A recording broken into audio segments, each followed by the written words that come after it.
Ark awakens in front of a tree and is left concerned by his situation. After calming himself down, he assesses himself and his equipment and realizes that he's inside of the body of his game character Ark. Recalling that he fell asleep after playing the game, Ark tries out his wyvern slash move and is left astonished by the power behind it. Trying out magic next, Ark casts a simple fire spell that incinerates a tree. Ark then concludes that he's able to utilize all of the previous skills from the upgrade path of his main skill, Holy Knight, which led him to believe he's super strong.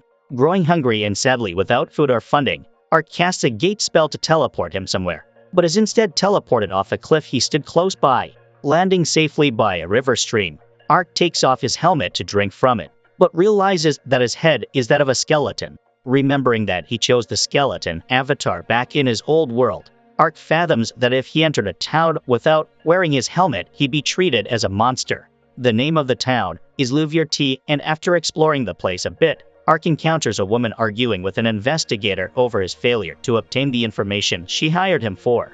As it turns out, the woman was an elf, which amazes Ark, but he soon loses sight of her. Later, he finds the town's mercenary guild and upon entering it, tries to acquire a license. Initially, the male receptionist claims that it'd be pointless for him to get one as he appears to be well employed already due to the armor he's wearing.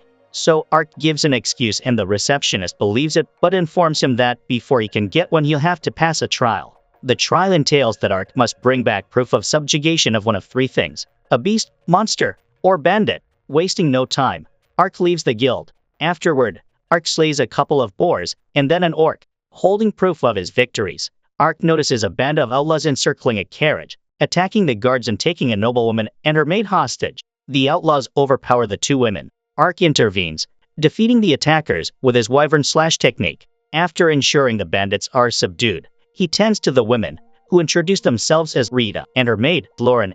While Rita and Lauren retreat into the forest for privacy, Ark collects the bandits' valuables and employs their horses to transport the loot. Rita inquires about Ark's identity, and he modestly presents himself as a mere traveler named Ark. Later, at the guild, Ark presents the vanquished orc's trophy and receives a rune stone, with the receptionist advising him on the importance of removing runes from slain monsters. He learns about rune processing, obtains his license, and subsequently retires to an inn where he orders room service. In a nearby village, a devoted single mother named Siona works tirelessly for her children, Marka and Helena, venturing into the fields at dawn each day. To assist their mother, Marka posts a job or request seeking protection for a herb collector. Ark accepts this task and travels to Rada village, where the gatekeeper points him to Siona's residence. In the fields while collecting herbs, some shaking in the bushes alerts Ark, and upon investigating that he finds a wounded green, multi-tailed monster. Ark then uses healing magic on it to allow it to heal from its wound. Ark names it Panta. Back in the village, a hunter is distraught by something he saw in the forest that wasn't the usual fang boar that would be normally encountered in the forest. As it so happens, Siona arrives back in the village and hears from the gatekeeper that Marka left for the forest earlier that morning with a knight. Returning to Ark's group, they find the Cabiamum tree in full bloom, and the moment Marka approaches the tree, a giant basilisk appears from behind it. Noticing Panta's upset behavior toward the beast, Ark deduces that the one responsible for injuring her was the monster. Before the basilisk could stomp on Marka, Ark briskly pulls her out of the way and then avoids its poison fog breath attacks. Analyzing the basilisk's attacks while defending against its paralyzing claws and whip-like tongue, Ark then uses his holy shield of 2 dates to defend against a petrification attack. After this, Ark uses his judgment attack that slices the monster in half, thereby defeating it. Ark requests that it be kept a secret, and Marka understands. Ark then notices a ring around the monster's right ankle that disappears moments after it was spotted. Marka then reunites with her mother Siona, who embraces her daughter, and Ark formally apologizes to Siona for recklessly allowing her daughter to go into the forest. By dusk, Ark and Panta get ready to leave, and Ark is given a circlet of flowers by Helena. Later that night within the forest, a large group of soldiers slay a giant basilisk of their own. The leader is given a status report of the total number of deceased and injured soldiers by his subordinate and about how a single person managed to slay a giant basilisk single-handedly. Amazed by this feat, the leader surmises that the one who slew it must be either a god or devil. Meanwhile, Ark enjoys himself in his room with Panta and considers taking on a more challenging quest the next day. Meanwhile, Arian silently contemplates the superficiality of the elf and human treaty, yearning for more power. Her fate takes a turn when she encounters a formidable man clad in silver armor. Spotting Ark and Panta emerging from a cave in Dianto, she readies herself for an ambush. Elsewhere, Triton learns from Celsica about a thwarted attempt on Lauren's life. In Louvier, the released creatures were giant basilisks, each slain individually, a revelation that leaves Triton disheartened.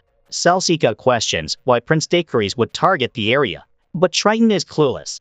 Aware of the precarious balance of their alliance with Daiquiri's, Triton insists on secrecy to avoid complications with Prince Deck, demanding the swift and discreet handling of their product to the market, all while keeping Princess Uriana in the dark. Celsica confirms she will handle it. Upon inquiring about his son Eudolin, Triton disapproves when Celsica informs him that Eudolin was tasked with escorting the product. Back with Ark, he is suddenly attacked by Arian, who recognizes him as the elf from the city. Initially accusing Ark of banditry, she halts her assault upon seeing Panta and realizing her spirit nature, which clears her suspicions. Ark reassures Arian that no elves were harmed, but learns from her about the high price elves fetch on the slave market. Despite Ark's offer to assist, Arian declines and hastily departs. Ark then teleports to a location he suspects is near the Elven Forest, where Panta detects someone nearby. It's a young elven girl attempting to flee her captors, only to be recaptured. The aforementioned Eudolon was the leader of the bandit captors who not only taunts the girl for trying to escape, but also stabs her in the leg as well. Ark watches it all as it unfolds, and before he can make a move, Arian appears and takes out a couple of bandits with a single swipe. One of the bandits recognizes Arian as a dark elf, a rare type of elf, and would fetch a great price, which Eudolon claims that he doesn't care for her and that bandits are to do whatever they please with her. A large number of bandits then surround Arian, but she instantly defeats them, and one of the remaining bandits recognizes Arian as an elven warrior. Once Arian takes out nearly all of the remaining bandits, Arian is caught in a pinch when Eudolon takes one of the elven girls hostages. Seeing an opportunity to help, Ark appears behind Eudolon and uses his armor lariat attack against him, which costs him.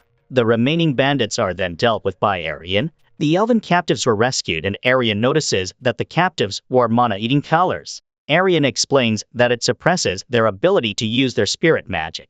Ark casts Uncurse on one of the elven girls, and then heal the wounds on the girl. Arian summons her spirit creature, a whispering foal, to relay a message about the rescued elves. Eventually, a couple of cloaked elves arrive at the scene and pick up the formerly captive elven girls. With the elven girls out of the picture, Arian recounts the skills and abilities that Ark displayed and demands to know who he really is, but Ark assures that he is no one of any importance. Just the whispering foal returns and relays a message from someone claiming that the main perpetrator's HQ was located in Dianto, and that they're going to make a move on there soon. In light of this, Arian asks to hire Ark for his services. Ark accepts Arian's offer, implying a magical portal. Ark instantly transports the group to Lytle River, much to Arian's astonishment as she spots Dianto nearby. Upon their arrival in the city, they pause to meet Danka. Danka then reveals the exact location of their target within the theater district. That evening, they make their way to the designated spot, unknowingly followed by a mysterious figure. Ark uses Dimension Move to whisk the group to the rooftop of their destination. Struggling to enter, Arian watches as Ark once again uses Dimension Move to help Danka, Honda, and himself inside. Inside, they discover several bandits have been slain. They decide to split up to thoroughly search the building. Ark cleverly uses Dimension Move to mask the noise of his movements, but he is ambushed by a ninja after finding more deceased bandits. Thrilled by the encounter, the ninja questions how Ark knew of her presence, but relaxes upon seeing Panta. She realizes Ark's mission involves rescuing enslaved elves and hands him a scroll, which turns out to be contracts for elven slaves. Ark shares this revelation with Arian and Danka, adding that 2 more elves are held at the Lord's Palace. He explains he discovered the documents on one of the bandits. Downstairs, Ark liberates the elven girls. Using Dimension Move again, he targets the Lord's Palace. Meanwhile, Triton is about to confront 2 elven women, Sina and Una, detained in his room, but first reprimands his son Eudolin for a recent mistake. Concurrently, Ark and Arian successfully infiltrate Triton's mansion, drawing the attention of the guards. As Triton dismisses the intruders as mere monsters, an explosion blasts the door open behind him. Arian swiftly subdues Triton, while Ark terrifies Eudolin and discovers a concealed room. The 2 elves then leave, and Arian goes to check up on Ark, who loots the gold from the hidden room. Several bombs are detonated across the mansion, and because of this, Ark and Arian teleport to a safe location. She offers Ark to accompany her to the elven lands where more elves are being held captive. Ark claims he can never take off his armor and Arian asks why. Hence, Ark takes off his helmet and shows Arian his true visage and a brief explanation of his past, claiming that he's suffering from a curse that has his appearance transformed. Deducing that he's not of the undead and placing her trust in him for helping her out so far, Arian claims he'll be welcomed in the land of elves. Furthermore, the elder may be able to help him change back into his original form. To that, the two formally introduce themselves and shake on their newly formed relationship. In Olav, the capital of the Hoden Kingdom, King Carlin holds a meeting with his children, Princess Sek and Dakers and Princess Yurjana, about the recent events surrounding Triton. Sek mentions that Triton was illegally selling elves to the eastern country, which Dakers refutes, but Sek claims that Dakers is standing up for him.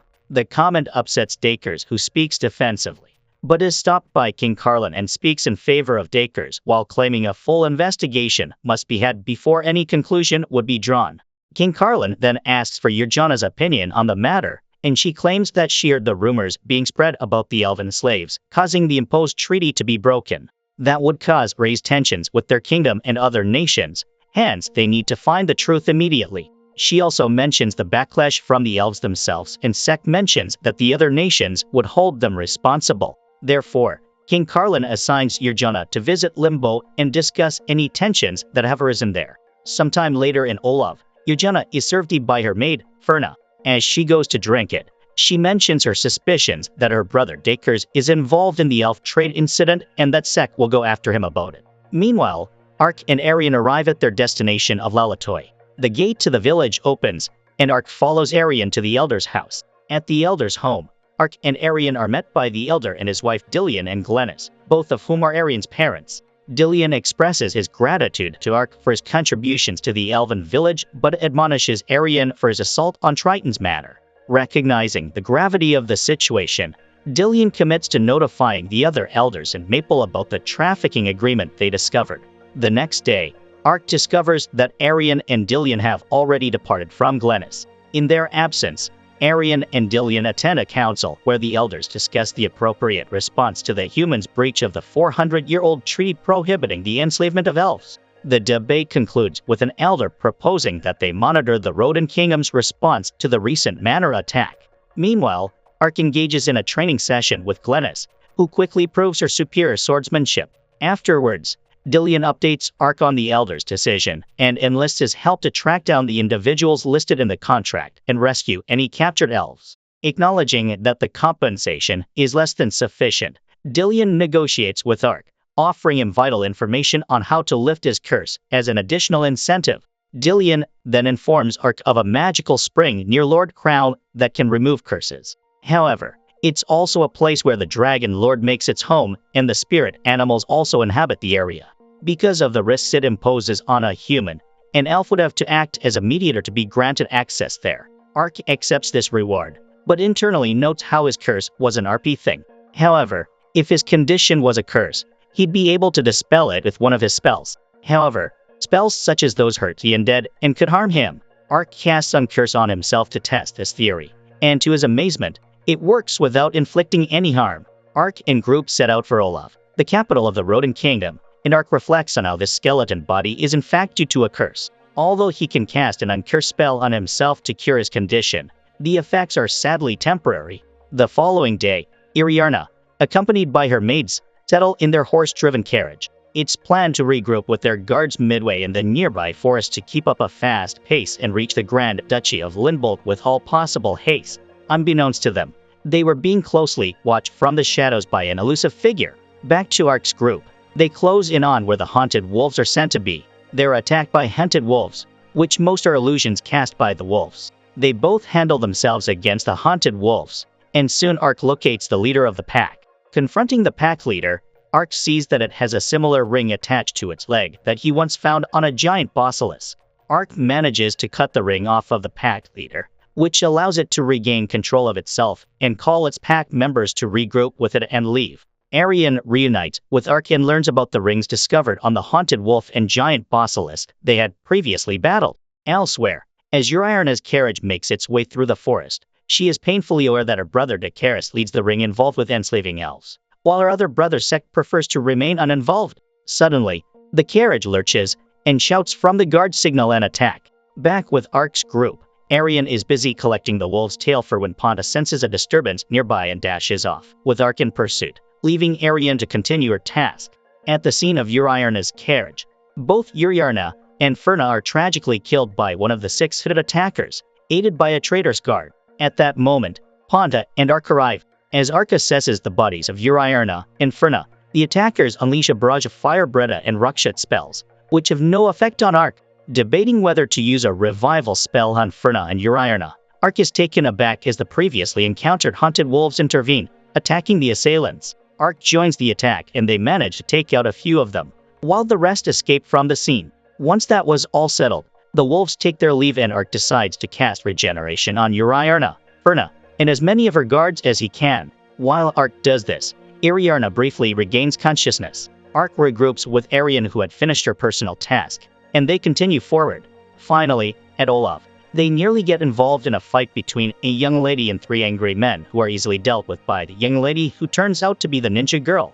Chaum thanks Arian and Ark for freeing the enslaved people back in Dian and introduces herself as a member of the Jinshin clan's 6 ninjas. They then change their location to a room in an inn, and their Ark introduces himself and Panta while Arian introduces herself. In the royal castle, Prince Dakaris throws a fit by the haunted wolves that stop taking orders. Another man, their name Centurion, speculates that the rings on the wolves may have been broken somehow, and that Uriarna is likely to be alive. This would pose a severe problem to Dakaris' plans to stop the negotiations between the elves and her. Dakaris then asks who the perpetrators were, and Centurion responds that they were likely elves, and would have eventually arrived in Olaf.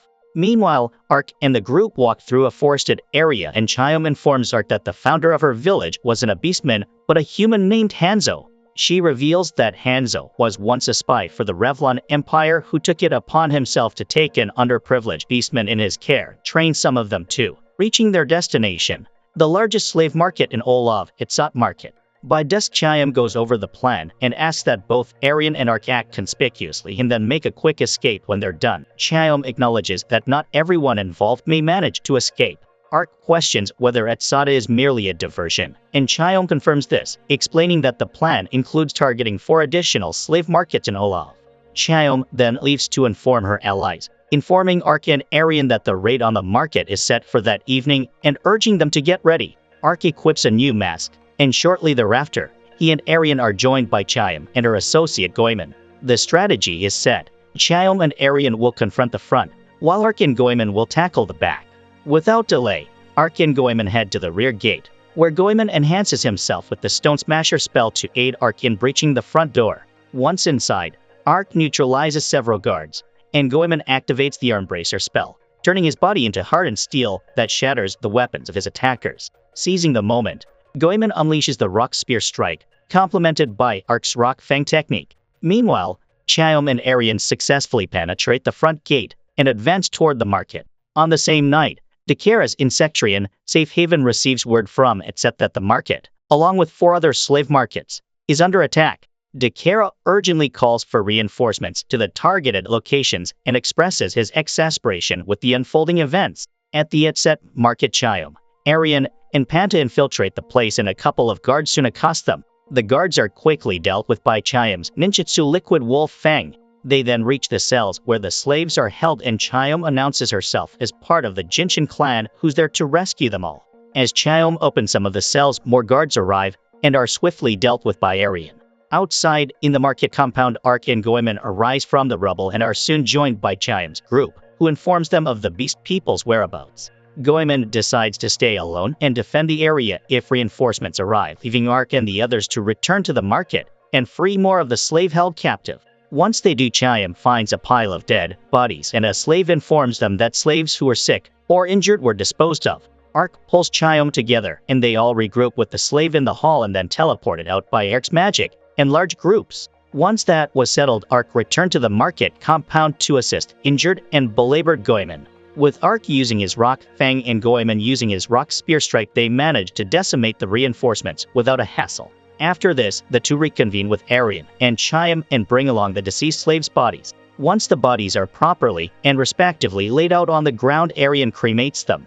Meanwhile, Docketer is assassinated by Cetrian, who is in cahoots with Prince Sect, who learns from Cetrian about the freed slaves and Uriana's supposed demise. Pleased by the new sect, asks to try to spread the news of Uriana's death and relishes that he now was the sole heir to the throne. Time passes, and Ark's group returns to Olaf. They ride on a boat steered by Goemon and learn from Chiom that Goemon and her will head to a hidden village in the Calcut Mountains. She then assures them that she will deliver the crucial information she had promised. In the Grand Duchy of Lindbold, Uriana arrives at her sister Cyriana's castle, where she is shocked to learn about rumors of her own death. After considering her options, Uriana decides to keep her father in the dark about her survival, choosing instead to fulfill her responsibilities by contacting the elves. Meanwhile, back with Ark's group, Arian sends a message via Whisper Bird to update Denka on the latest developments. A flashback reveals that Chiom disclosed the location of the remaining elven slaves within the Holy Revlon Empire.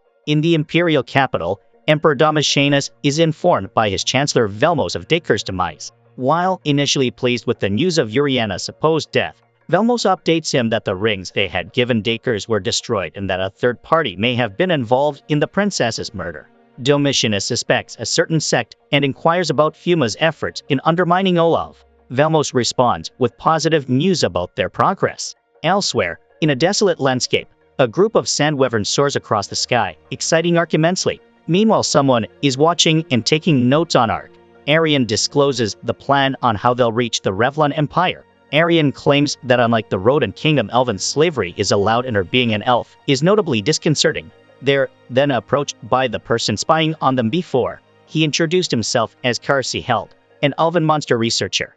Karsi then requests that they help him with his research on monsters, and Arian flatly refuses, but Karsi offers them a map of the Revlon Empire as a reward for their services. Karsi informs the two to meet him at the town entrance the next day. Ark then asks for information on the sandworm they're hunting, and Karsi elaborates on it. Arian then notices that the cart behind them is gone, and then the sandworm in question appears, and is considerably bigger than expected. Spotting Karsi's companion by the broken cart, Arian tries to rescue him, but is ambushed by the sandworm, so she tries to exploit its weakness to fire with a fire spell. However, her attack against it was futile and the sandworm tries to attack her, but Ark manages to save her in the nick of time, allowing her and Karsi's companion to retreat to a safe location. Taking advantage of the situation, Ark pulls the sandworm out from the ground and using his immense strength slams it to the ground. Once the sandworm was knocked out, the attached ring disappeared. Later that day, the sandworm is tied up and brought back to the town.